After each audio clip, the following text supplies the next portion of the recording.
Good morning সবাইকে। আজকের সকলের দিন খুবই ভালো কাটুক। আজকে নয়, সব দিন যেন সকলের খুব ভালো কাটুক। আজকে আপনাদের সঙ্গে যে রেসিপিটা শেয়ার করতে যাব সেটা হলো মাছের চচ্চড়ি। যেই ইনগ্রিডিয়েন্টসগুলো আমাদের লাগবে সেটা হলো টমেটো, পেঁয়াজ, আদা রসুন পেস্ট, লঙ্কা আর ধনেপাতা। আর যে মশলাগুলো লাগবে সেগুলো হলো ভাজা মশলা, নুন আর হলুদ। মাছগুলোকে ভালো করে ধুয়ে ওর মধ্যে নুন হলুদ মিশিয়ে ভালো করে ভেজে নেওয়া হয়েছে।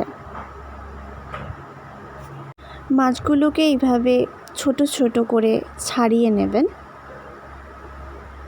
একটু সাবধানে সব মাছগুলোকে এভাবে ছাড়িয়ে নেবেন যাতে হাতে কাটা না লাগে। একটা কড়াইয়ে তেল গরম করে নেবেন। তেলটা গরম হয়ে গেলে লো ফ্লেমে সব পেঁয়াজগুলোকে হালকা করে ভালোভাবে ভাজা করে নেবেন। পেঁয়াজের সঙ্গে আদা রসুন পেস্টটা ভালোভাবে ভাজা করে নেবেন, নাড়াচাড়া করে।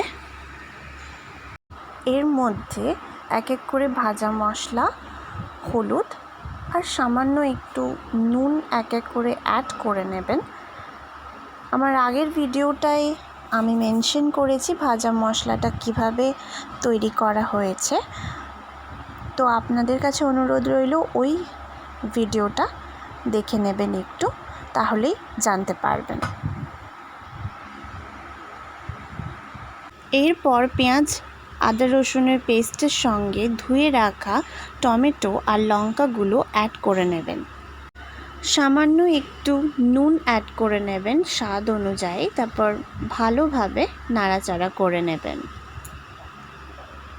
তারপর ভেজে যেই মাছগুলো ছোট ছোট করে নেওয়া হয়েছিল সেই মাছগুলো অ্যাড করে নেবেন আর টমেটো পেঁয়াজ লঙ্কার সাথে ভালোভাবে নাড়াচাড়া করে মিক্স করে নেবেন।